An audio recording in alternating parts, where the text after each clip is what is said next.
Good morning dear students. कैसे हैं आप सभी। उम्मीद है आप लोग अच्छे होंगे, घर में अच्छे से पढ़ाई कर रहे होंगे। क्लास 8 साइंस सब्जेक्ट में आज हम लेसन 7 पढ़ेंगे बच्चों हम चैप्टर 7 में शरीर की संरचनात्मक एवं कार्यात्मक इकाई कोशिका के बारे में पढ़ेंगे। तो हम देखते हैं शरीर की संरचनात्मक एवं कार्यात्मक इकाई की कोशिका 7.1, जिसमें हम कोशिका के बारे में पढ़ेंगे।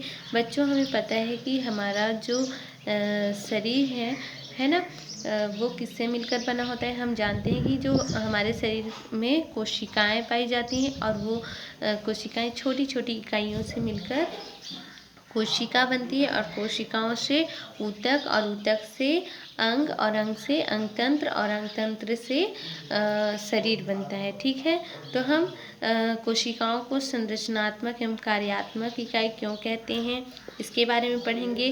क्योंकि बच्चों जो भी कोशिकाएं होती हैं, जितनी कोशिकाएं होती हैं वो कार्य करती हैं, है ना, तो हम उन्हें कार्यात्मक इकाई कोशिका भी कहते हैं और वे संरचना प्रदान करते हैं, रचना। ठीक है, इसलिए हम रचनात्मक एवं कार्यात्मक यानी कि वृद्धि में कोशिकाएं क्या होती हैं, कोशिका के द्वारा वृद्धि होता है। ठीक है, और कार्य होता है जिसके कारण से हम कोशिकाओं को संरचनात्मक एवं कार्यात्मक कोशिका भी कहते हैं। तो हम देखते हैं बच्चों, 17वीं शताब्दी के सन 1665 में रॉबर्ट हुक नामक एक अंग्रेज वैज्ञानिक ने एक सरल सूक्ष्मदर्शी बनाया। जो रॉबर्ट हुक ने क्या किया बच्चों, एक सरल सूक्ष्मदर्शी बनाया। हुक ने अपने ही बनाए सूक्ष्मदर्शी में कार्क की पतली काट को देखा। ठीक है, एक कार्क की पतली काट को उन्होंने देखा जिसमें उन्हें छोटे छोटे काली कोष्ठ दिखाई दिए। तो बच्चों रॉबर्ट हुक अपने से एक सरल सूक्ष्मदर्शी बनाए थे जिसमें उन्होंने एक कार की पतली काट लिए थे, और जब वो पतली काट को सूक्ष्मदर्शी के द्वारा देखते हैं तो उन्हें क्या दिखाई देता है, छोटे छोटे खाली कोष्ठ दिखाई देते हैं, है ना। उनके कोष्ठ कैसे दिखाई देते हैं, खाली दिखाई देते हैं। ये कोष्ठ मधुमक्खी के छत्ते के समान आकृति के थे, यानी कि उनका जो आकार था, आकृति था, वो किस प्रकार था, मधुमक्खी के छत्ते के समान। ठीक है, जब उन्होंने एक कार्क को देखा तो उसकी पतली काट को देखा तो कार्क के, है ना। हुक ने इन कोष्ठों को कोशिका यानी कि इंग्लिश में क्या कहते हैं, सेल, है ना, कोशिका नाम दिया। चित्र 7.1 यहाँ पर आप लोग देख सकते हैं किस प्रकार से उन्होंने सरल सूक्ष्मदर्शी बनाया था रॉबर्ट हुक ने। ठीक है, और जब वो जो कार्क होता है उसकी पतली काट को देखा तो किस प्रकार से उन्हें वो कोशिका दिखाई दी, वो काट दिखाई दी, किस प्रकार से, मधुमक्खी के छत्ते के समान। ठीक है, अब हम देखेंगे चित्र 7.1। समय समय पर वैज्ञानिकों ने कोशिका की संरचना को समझने के लिए कई खोजें की और अध्ययन कर यह बताया कि जिस तरह मकान छोटी छोटी इकाइयों अर्थात ईंटों से मिलकर बना होता है, ठीक उसी तरह हमारा शरीर भी छोटी छोटी इकाइयों से मिलकर बना होता है। इन इकाइयों को क्या कहते हैं, कोशिका कहते हैं। ठीक है बच्चों, कोशिकाएं रूप व आकार में भिन्न भिन्न होती हैं, है ना, यानी कि उनका आकार और रूप अलग अलग होता है। आप जानते हैं कि कुछ जीवों का शरीर केवल एक कोशिका का बना होता है, जैसे कि अमीबा, पैरामीशियम आदि। तो बच्चों हम जानते हैं कि पानी में ये जीव रहते हैं जो कि सिर्फ एक ही कोशिका के बने होते हैं।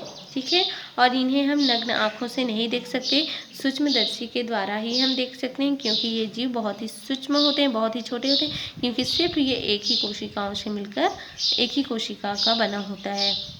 हम जानते हैं बच्चों कि हमारा जो शरीर है वो बहुकोशिकीय होता है, क्योंकि बहुत सारी कोशिकाओं से मिलकर बना होता है, पर ये जो जीव हैं अमीबा और पैरामीशियम सिर्फ एक ही कोशिका से मिलकर एक ही कोशिका का बना होता है। इन जीवों में पोषण, श्वसन, उत्सर्जन, जनन आदि जैविक क्रियाएं एक ही कोशिका में संपन्न होती हैं। तो बच्चों क्या होता है, जो भी हमारे शरीर में जैसे पोषण, श्वसन, उत्सर्जन, जनन, ये सभी क्रियाएं होती हैं, तो इन्हें हम क्या कहते हैं, जैविक क्रियाएं, क्योंकि ये क्रियाएं जीवों में होती हैं। ठीक है, हम इन्हें जैविक क्रियाएं कहते हैं। तो इसी यही क्रिया किन में भी होती है, अमीबा में भी होती है, पैरामीशियम में भी होती है। पर क्या होता है, इन जैविक क्रियाएं जो होती हैं वो एक ही कोशिका में संपन्न होती हैं।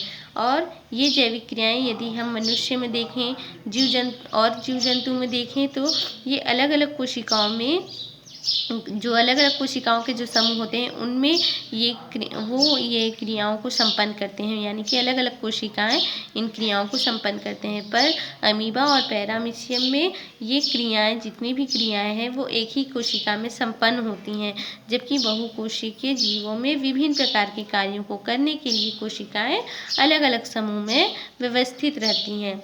इस प्रकार कोशिका जैव शरीर की रचनात्मक तथा कार्यात्मक इकाई होती हैं, है ना। इस प्रकार से जो कोशिकाएं हैं जैव शरीर की संरचना, यानी कि जो संरचना बनाते हैं जीवों की, और जो कार्य करते हैं जैसे कि पोषण, श्वसन, उत्सर्जन, जनन, है ना। तो कार्यात्मक इकाई होती है कोशिका।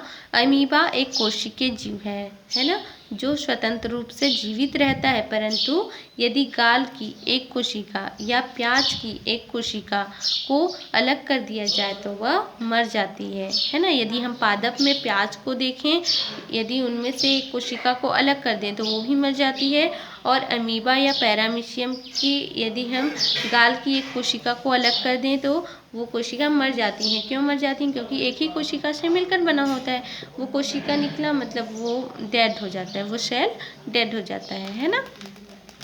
अब हम देखेंगे क्रियाकलाप 1, जिसमें आवश्यक सामग्री में हम लेंगे रोइयों के पत्ते, यानी कि मोटी हरी बैंगनी पत्तियां लेंगे, स्लाइड लेंगे, कवर स्लिप लेंगे, मनुष्य के रक्त की स्थायी स्लाइड और सूक्ष्मदर्शी लेंगे। तो बच्चों ये स्कूल के प्रयोगशाला में यानी कि लैब में उपस्थित हैं। स्थायी स्लाइड, जो मनुष्य के रक्त की स्थायी स्लाइड है, वो एक कांच की स्लाइड होती हैं जिनमें जो रक्त होते हैं वो स्थायी रूप से उनमें होते हैं। और रोइयों के पत्ते लेंगे, और स्लाइड और कवर स्लिप ये भी लैब में उपस्थित होते हैं। सूक्ष्मदर्शी भी आप लोग देख चुके हैं। यहाँ पर हम रोइयों की कोशिकाओं का सूक्ष्मदर्शी में स्ट्रक्चर देखते हैं, संरचना देखते हैं। और यहाँ पर हम 7.3 में मनुष्य की रक्त की कोशिकाओं को देखते हैं, उनकी संरचना किस प्रकार से दिखाई देती है।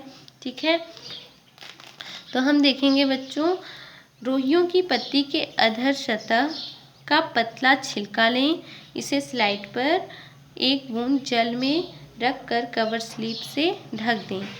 अब सूक्ष्मदर्शी से अवलोकन कीजिए। मनुष्य के रक्त की स्थायी स्लाइड का सूक्ष्मदर्शी से अवलोकन कीजिए। जब हम रोइयों की पत्ती की सतह के अधर सतह का पतला छिलका लेते हैं बच्चों, तो उन्हें हम स्लाइड पर रखते हैं और स्लाइड में हम क्या डाल देते हैं, थोड़ा सा इस जो पत्ती को लिए हैं है ना, उसमें हम थोड़ा सा जल डाल देते हैं और कवर स्लिप से हम क्या करते हैं, ढक देते हैं, ताकि वो सूखे ना और गिरे ना, एक जगह स्थायी रूप से बने रहे, ताकि हम सूक्ष्मदर्शी के द्वारा आसानी से अच्छे से देख सकें, है ना। उसी प्रकार से हम मनुष्य के रक्त की स्थायी स्लाइड को भी सूक्ष्मदर्शी से अवलोकन करेंगे तो हमें क्या दिखाई देगा बच्चों, क्या रोइयों की पत्ती की कोशिकाओं एवं मनुष्य के रक्त की कोशिकाओं की आकृति व आकार समान है। तो बच्चों हम देखते हैं यहाँ पर मनुष्य की रक्त की कोशिका और रोइयों की कोशिकाएं तो अलग अलग दिख रही हैं, है ना। जो संरचना है वो हमें अलग अलग दिखाई दे रही है। तो जो इनका आकार है समान नहीं है, आकृति भी है क्या है, ये भी समान नहीं है। अब चित्र 7.4 को देखें। आपको विभिन्न आकृति व आकार वाली कोशिकाएं दिखाई देंगी। इससे यह स्पष्ट होता है कि कोशिकाओं की आकृति व आकार में विविधता पाई जाती है। यानी कि बच्चों हम जो आकार आकृति देखते हैं तो जो कोशिकाएं हमें दिखाई देती हैं वह स्पष्ट होता है कि उन कोशिकाओं की जो आकृति आकार है उनमें विविधता पाई जाती है, यानी कि भिन्नता पाई जाती है ना। प्रायः यह कोशिकाओं को बिना किसी युक्ति या फिर सूक्ष्मदर्शी के नहीं देख सकते, पर कुछ ऐसी भी कोशिकाएं हैं जो माप में इतनी बड़ी होती है, यानी कि माप में यदि हम उन्हें मापें तो बहुत अधिक बड़ी होती है,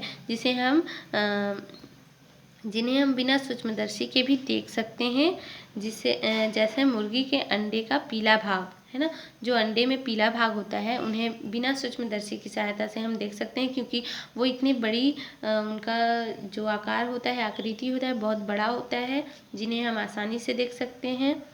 बच्चों, जब हम मनुष्य के रक्त की कोशिकाओं को देखते हैं तो इनमें आप लोग देख सकते हैं प्लाज्मा दिखाई देता है, श्वेत रक्त कणिकाएं, केंद्रक दिखाई देता है और लाल रक्त कणिकाएं दिखाई दे रही हैं। ये देखिए, ये जो छोटे छोटे गोल गोल आकार के बहुत सारे हैं, ये लाल रक्त कणिकाएं हैं, और हमारा जो ये बड़े आकार का होता है वो श्वेत रक्त कणिका होता है, और ये जो छोटे छोटे आकार के होते हैं यही क्या है, प्लेटलेट्स होते हैं।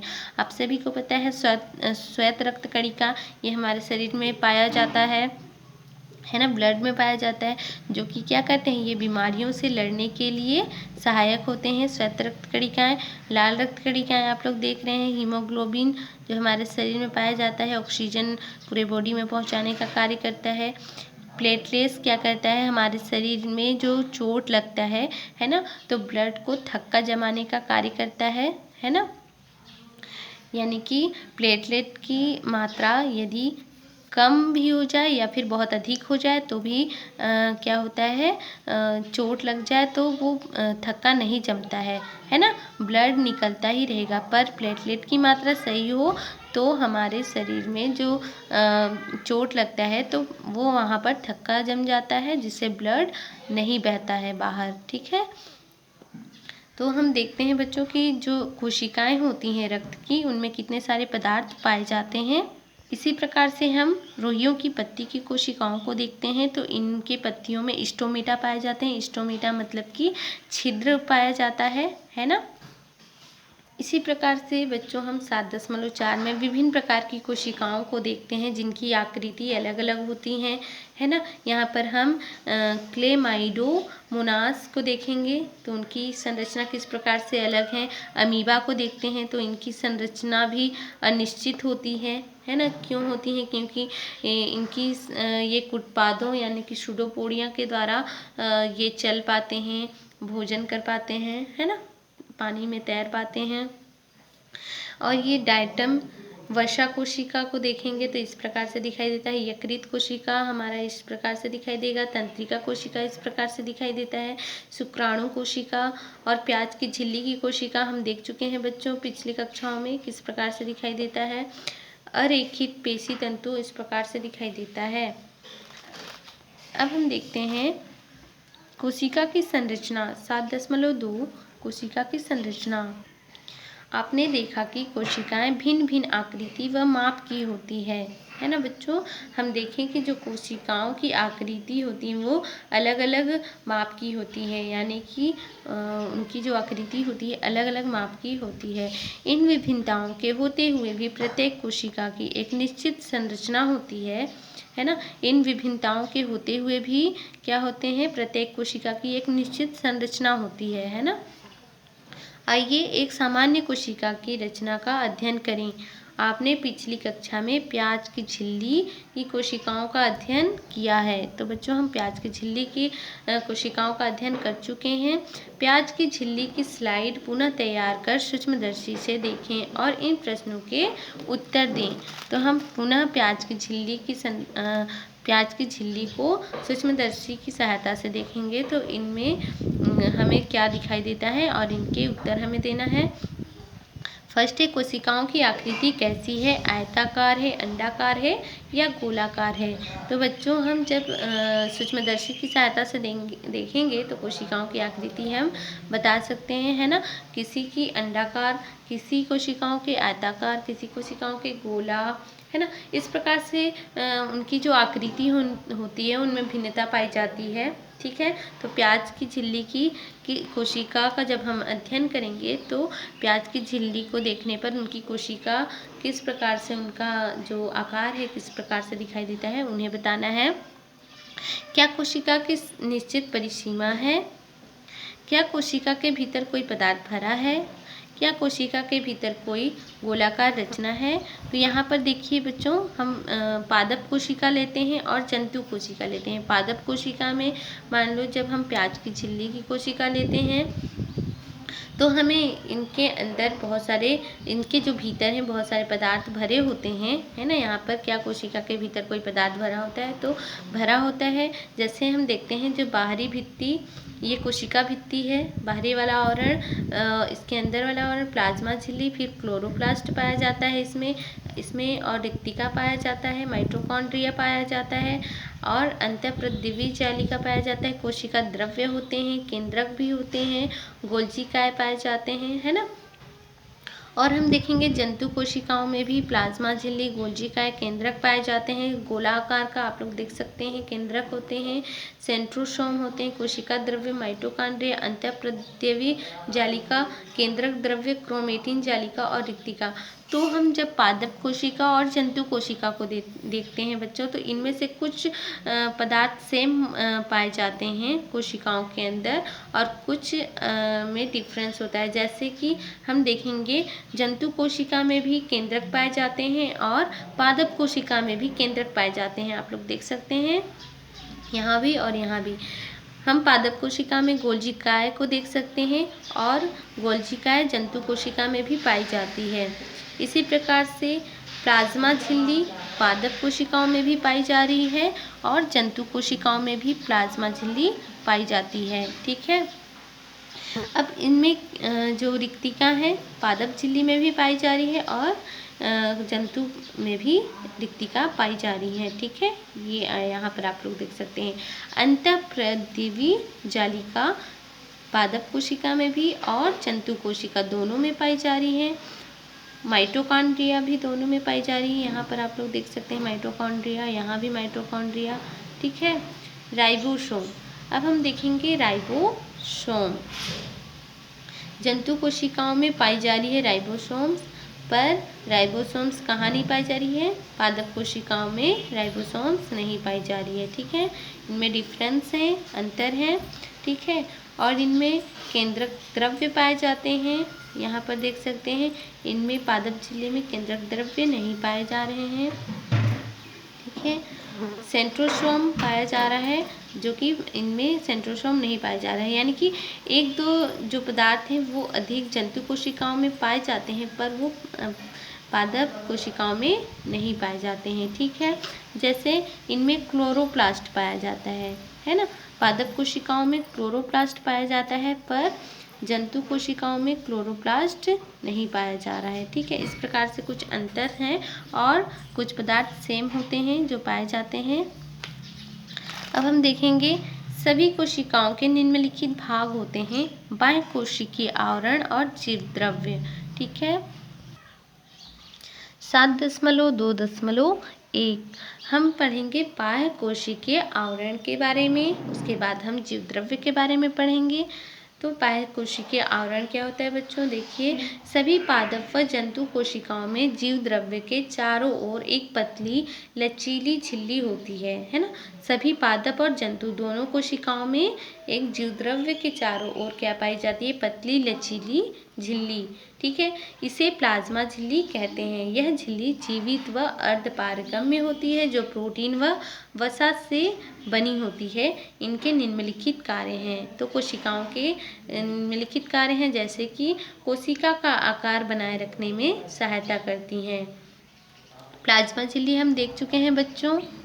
ये क्या है बच्चों? प्लाज्मा झिल्ली, आप लोग देख सकते हैं। इसी प्रकार से प्लाज्मा झिल्ली, ये वाला पार्ट्स भी प्लाज्मा झिल्ली है ना। ये वाला, ये पादप कोशिका का प्लाज्मा झिल्ली, ये जंतु कोशिका का प्लाज्मा झिल्ली।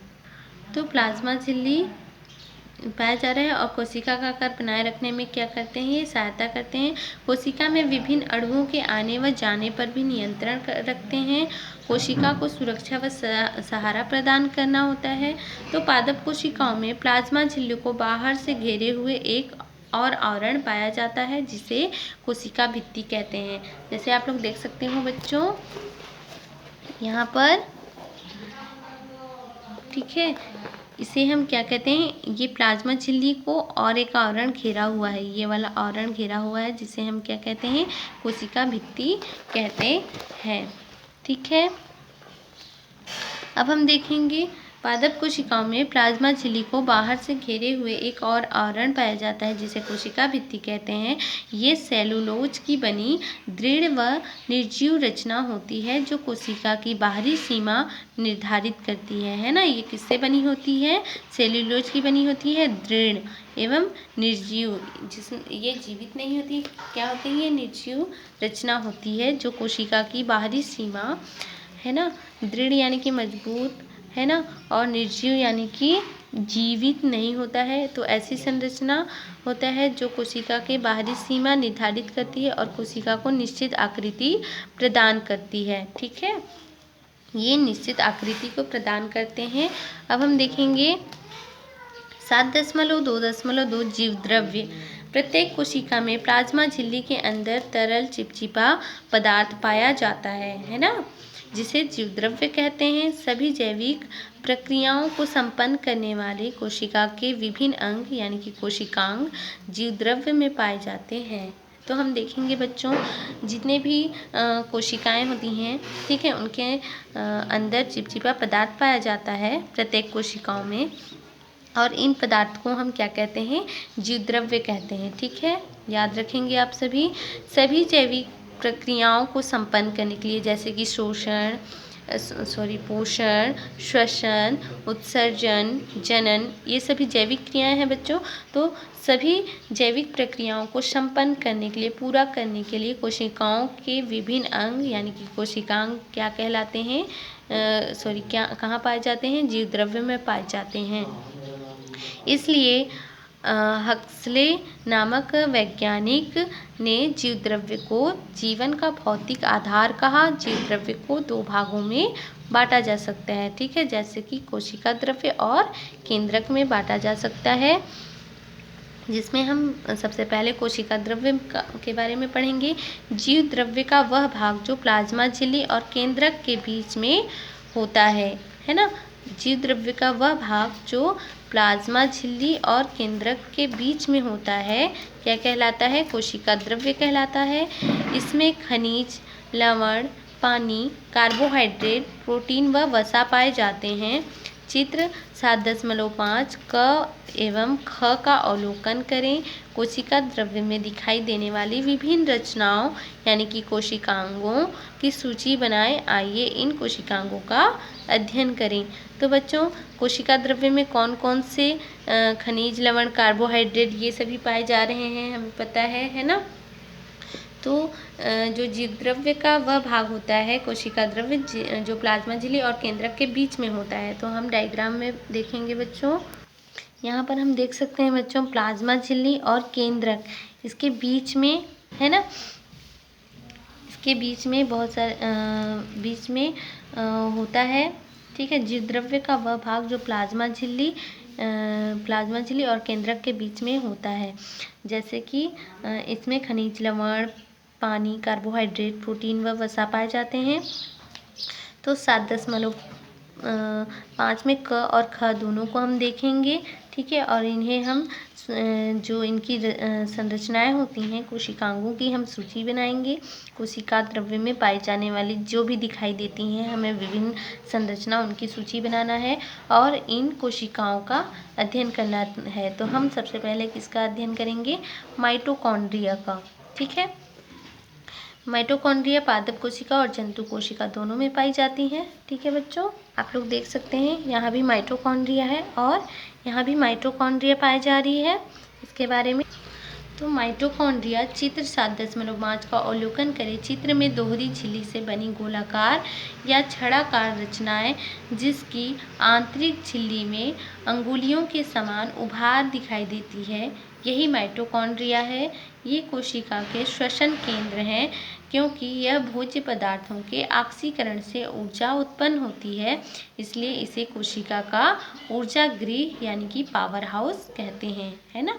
ऊर्जा गृह या फिर पावर हाउस कहते हैं। तो माइटोकॉन्ड्रिया की संरचना कैसी होती है बच्चों? गोलाकार होती है और छड़ा। यहाँ आप सभी देख सकते हैं माइटोकॉन्ड्रिया गोलाकार की होती है, गोलाकार की होती है यहाँ पर, और किस आकार की? छड़ा आकार की होती है, छड़ के आकार की होती है ना। इसे हम क्या कहते हैं?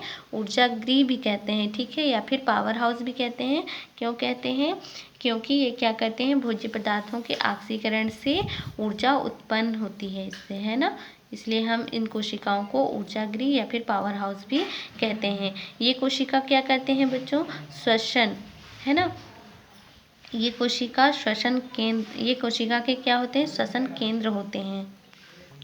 अब हम पढ़ेंगे बच्चों अंतःप्रद्रव्य जालिका यानी कि एंडोप्लाज्मिक रेटिकुलम, ठीक है। इंग्लिश इनका नाम क्या है? एंडोप्लाज्मिक रेटिकुलम अंतःप्रद्रव्य जालिका। चित्र 7.5 क तथा ख में आपने प्लाज्मा झिल्ली व केंद्रक के बीच में शाखित झिल्लीदार अनियमित नलिकाओं का जाल देखा है। इन्हें अंतःप्रद्रव्य जालिका यानी कि एंडोप्लाज्मिक रेटिकुलम कहते हैं। इन नलिकाओं में द्रव्य भरा होता है, इसलिए इनके द्वारा विभिन्न पदार्थों का परिवहन होता है। साथ ही ये कोशिका को यांत्रिक सहारा भी प्रदान करती हैं। तो बच्चों हम अंतःप्रद्रव्य जालिका के बारे में यहाँ पर देखेंगे। ये देखिए, ये अंतःप्रद्रव्य जालिका है। यहाँ पर आप लोग यहाँ पर पादप कोशिकाओं में भी अंतःप्रद्रव्य जालिका देख सकते हैं, है ना। ये क्या करते हैं बच्चों? ये प्लाज्मा झिल्ली व केंद्रक के बीच में शाखित आकार के दिख रहे हैं, है ना, और झिल्लीदार होता है ना, और अनियमित आकार के होते हैं। इनके आकार हमें नियमित आकार के नहीं दिखाई दे रहे हैं, अनियमित आकार के होते हैं ये। और क्या होता है इनके इसलिए इनके द्वारा विभिन्न पदार्थों का क्या होता है? जो ये नलिका होती हैं इनके बीच में द्रव भरा होता है ना। ये जो नलिका होती है इनके बीच में द्रव भरा होता है, इसलिए इनके द्वारा विभिन्न पदार्थों का क्या होता है? परिवहन होता है। साथ ही ये कोशिका को यांत्रिक सहारा भी प्रदान करते हैं, ठीक है।